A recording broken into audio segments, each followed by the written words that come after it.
തലശ്ശേരിയിൽ ആക്രി സാധനങ്ങൾ ശേഖരിക്കുന്നിടത്തുണ്ടായ ആ തീപിടുത്തം നിയന്ത്രണ വിധേയമാവുകയാണ് പ്രദേശത്ത് നിന്ന്. പക്ഷേ ഇപ്പോഴും പുക ഉയരുന്നുണ്ട്. 5 യൂണിറ്റ് ഫയർഫോഴ്സ് സ്ഥലത്ത് തുടരുന്നുണ്ട്. ഇന്നലെ ഉച്ചതിരിഞ്ഞാണ് തീപിടുത്തമുണ്ടായത്. തീപിടുത്തത്തെക്കുറിച്ച് ജില്ലാ ഫയർ ഓഫീസർ റിപ്പോർട്ട് തേടി.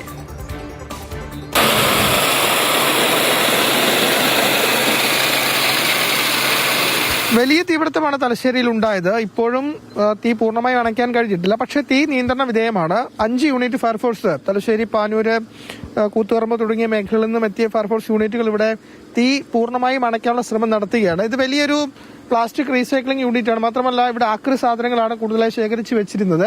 അപ്പോൾ പ്ലാസ്റ്റിക്കാണ് കൂടുതലായി കത്തുന്നത്. അപ്പോൾ അത് അട്ടിയായി വെച്ച ശേഖരമാണ്. അതുകൊണ്ട് ഇതിന്റെ താഴേക്ക് വെള്ളം എത്തിക്കാൻ കഴിയുന്നില്ല. അതുകൊണ്ട് പരമാവധി വെള്ളം അടിച്ച് അത് പരമാവധി തീ അണയ്ക്കാനുള്ള ശ്രമമാണ് ഇപ്പോൾ ഫയർഫോഴ്സ് യൂണിറ്റിന്റെ ഭാഗത്തുനിന്നും ഉണ്ടാകുന്നത്. സാർ, ഇപ്പോൾ തീ പൂർണ്ണമായും അണയ്ക്കാൻ കഴിഞ്ഞിട്ടുണ്ട്. എന്താണ് തീ പൂർണ്ണമായി അണക്കാൻ കൺട്രോൾഡ് ആണ്. നിലവിലൊരു പുക മാത്രമേ ഉള്ളൂ. തീ നമുക്ക് അണക്കാം. പക്ഷെ അത് ഈ പ്ലാസ്റ്റിക്കിന്റെ അകത്ത് തീ വ്യാപിക്കുന്നത് കൊണ്ട് അണയ്ക്കുന്ന സമയത്ത് തീ അണയിക്കുന്നുണ്ട്. പക്ഷെ വീണ്ടും അത് തീ പിടിക്കുകയാണ്. പക്ഷെ കൺട്രോൾഡായിട്ട് നമുക്കത് ചെയ്യാം.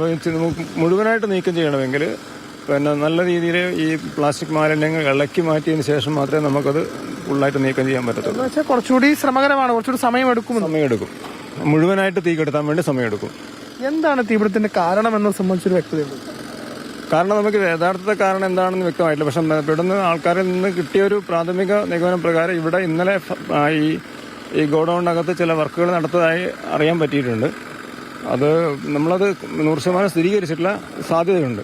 അവരെന്തോ വെൽഡിംഗ് വർക്കും ചെയ്തതായിട്ട് അറിയാൻ പറ്റിയിട്ടുണ്ട്.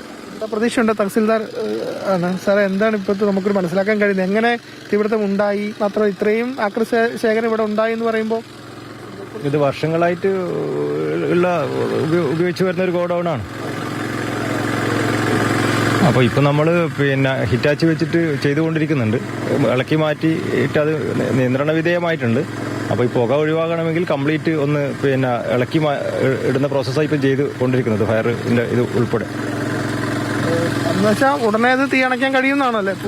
തീയാണ്, ഈ പുകയാണ്. ഇപ്പം ഫയർ ഓഫീസർ പറഞ്ഞ പോലെ പുകയാണ് ഇപ്പോൾ ഉള്ളത്. മണ്ണുമാന്തി യന്ത്രം ഉപയോഗിച്ച് ആ പ്ലാസ്റ്റിക് മാലിന്യങ്ങൾ മാറ്റി അതിന്റെ ഉള്ളിലേക്ക് വെള്ളം അടിച്ച് അങ്ങനെ പൂർണ്ണമായും തീ അണയ്ക്കാൻ അല്ലെങ്കിൽ പുക ഉയരാത്ത രീതിയിൽ ഉള്ള നടപടികളാണ് ഇപ്പോൾ ഫയർഫോഴ്സിന്റെ ഭാഗത്തുനിന്നും ഉണ്ടാവുന്നത്.